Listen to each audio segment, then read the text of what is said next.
Auto auto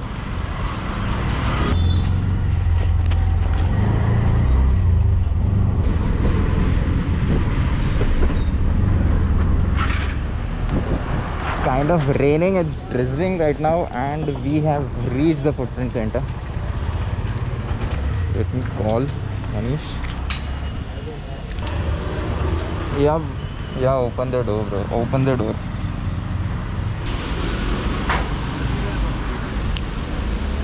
What the fuck? 2020. 2020.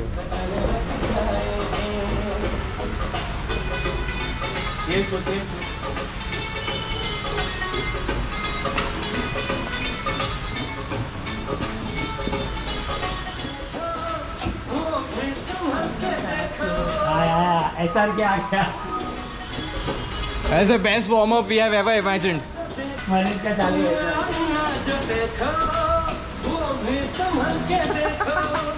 Musical dance चालू है, live चालू है लाइव जा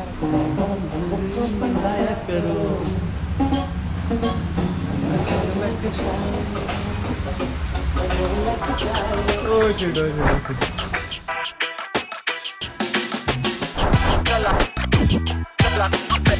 कलाकार में कल को आकार दूं।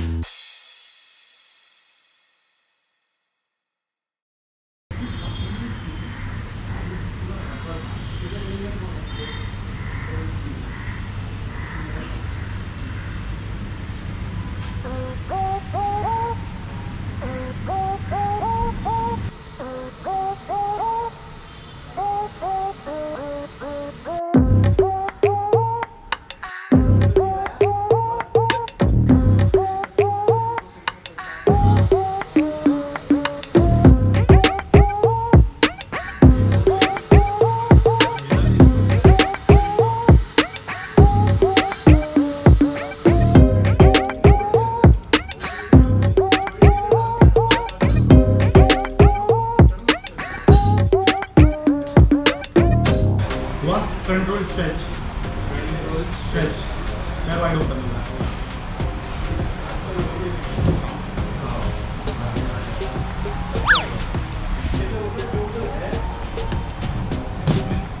शुरू होते ही खत्म हो गया यार।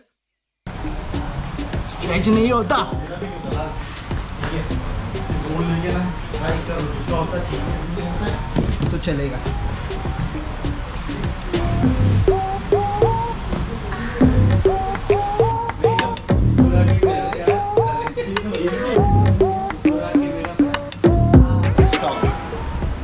सर आपकी राय जानना चाहते हैं हम। मेरे दोस्त ने कहा कि मैं एब्स का एक वर्कआउट कर रहा हूँ 7 दिन में एब्स ट्रेनिंग। तो आपकी क्या राय है जब इंटरनेट पर ऐसे वर्कआउट्स मिलते हैं 7 दिन में आएंगे आपको एब्स? फायदा बचाती है, जाती है गूगल पे डालती है how to make app in 6 days. हाँ सबसे बड़ा ये क्वेश्चन है जो सीख रहे हैं और जो बता रहे हैं। ऐसा कुछ होता नहीं है भाई, इट्स अ प्रोसेस। आपको अच्छा खाना है, अच्छा ट्रेनिंग करना है, अच्छा सोना है, बन जाएगा।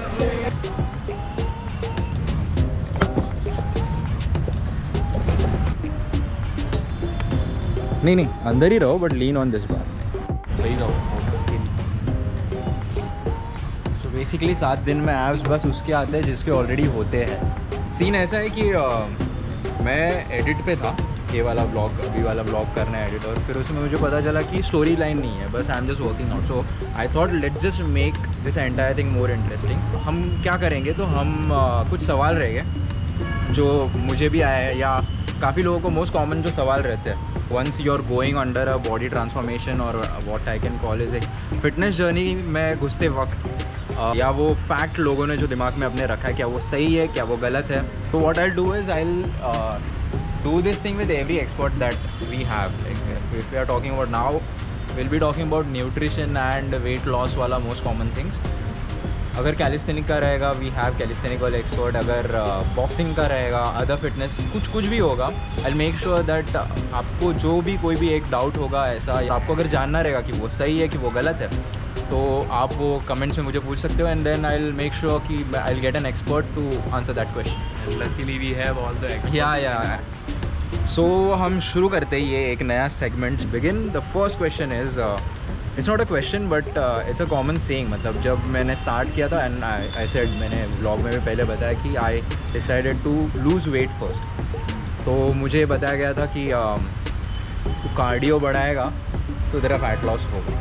ये कितना सच है, और अगर नहीं है तो क्या करें? देखिए, कोई भी form of workout is good to burn your fat. ठीक है, weight loss of course cardio से होगा, पर कार्डियो करने से वेट लॉस किस मायने में होगा? मतलब सिर्फ कार्डियो करने से आपका मसल लॉस भी होगा, फैट लॉस भी होगा। अब आप कार्डियो जब करते हो, you are targeting your heart rate, तो आपका हार्ट रेट बढ़ता है, it is good for your heart. ठीक है, आप ज़्यादा ऑक्सीजन लेते हो, it is good for your heart and lungs.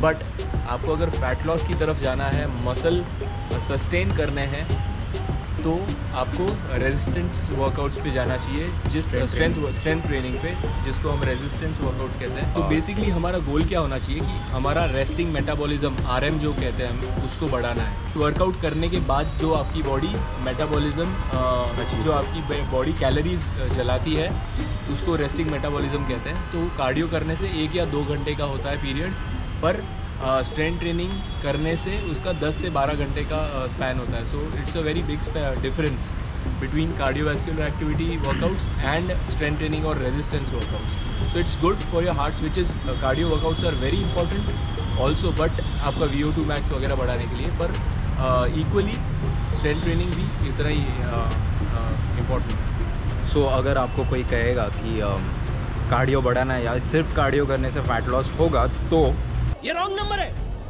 ये रॉन्ग नंबर है। I will move to the other one. एक मुझे भी, जैसे जब मैं कर रहा था ना वर्कआउट वगैरह, तो मुझे भी ऐसा दिखा कि है ना, मुझे एब्स चाहिए। एब्स का बहुत क्रेज़ है मार्केट में, पब्लिक को एब्स बहुत फट से चाहिए। So most common thing, abs लाने के लिए मुझे सिटअप्स मारने होंगे, या एब्स लाने के लिए मुझे एब्स वर्कआउट करना होगा। अगेन सिटअप्स, क्रंचेस और जितने एब्स वर्कआउट है are very good for your core strengthening, but that does not mean कि आप वो करने से आपके एब्स आएंगे। वो करने से आपका कोर स्ट्रेंथ होगा। एब्स सबके होते हैं, उसके आगे फैट की परत होती है। किसी का फैट परसेंटेज कम होता है बॉडी में, उसके एब्स क्लियरली नज़र आते हैं। जिसका फैट परसेंटेज बॉडी में ज़्यादा है, उसके एब्स नज़र नहीं आते हैं। आपका कोर स्ट्रेंथ अगर ज़्यादा है तो मसल्स पम्प्ड अप होते हैं, और फैट परसेंटेज कम है तो एब्स क्लियरली दिखते हैं। बस वही डिफरेंस है। आपका कोर स्ट्रॉन्ग होना बहुत अच्छा है, क्योंकि वो that helps in other forms of workout. जो आप स्क्वाट करते हैं, डेडलिफ्ट्स करते हैं, कंपाउंड मूवमेंट्स करते हैं, उसमें कोर का एंगेजमेंट होता है, और वो बहुत ज़रूरी है। बट सिर्फ ये कहना कि आप सिर्फ एब्स वर्कआउट करेंगे या कोर पे कंसंट्रेट करेंगे और आपको एब्स आ जाएंगे, इट इज़ अ मिथ। ना ही उससे आपको एब्स आएंगे। स्ट्रेंथ ट्रेनिंग करेंगे, रेजिस्टेंस ट्रेनिंग, जिसके साथ मेटकॉन करेंगे, यानी कि strength and conditioning workouts, will give you a better result than doing only core workout. या सिर्फ एब्स वर्कआउट करने से एब्स नहीं आएंगे, you need to lose fat. So with that will end up this vlog. Like और comment और share, subscribe भी करने बोल दीजिएगा ज़रूर। ऐसा है कि अच्छा, हमें तो हमारा सब चीज़, खुद का बच्चा सबको अच्छा लगता है, पर हम जितना प्रयत्न कर रहे हैं, वो अगर आपको अच्छा लगता है तो यू आर आवर बेस्ट जज। अगर आपको अच्छा नहीं लगता है तो भी हम निंदक नियरे रखते हैं, और आपके जो कमेंट्स है, आपके जो राय है, वो हमें आगे बढ़ने में या आपकी हेल्प करने में ज़्यादा, आपके और आपके जैसे लोगों की हेल्प करने में ज़्यादा ताकत देंगे। तो please comment also, like, subscribe अगर आपको करना है तो आप करिए, पर please do comment. Thank you. करिए। See you in the next vlog.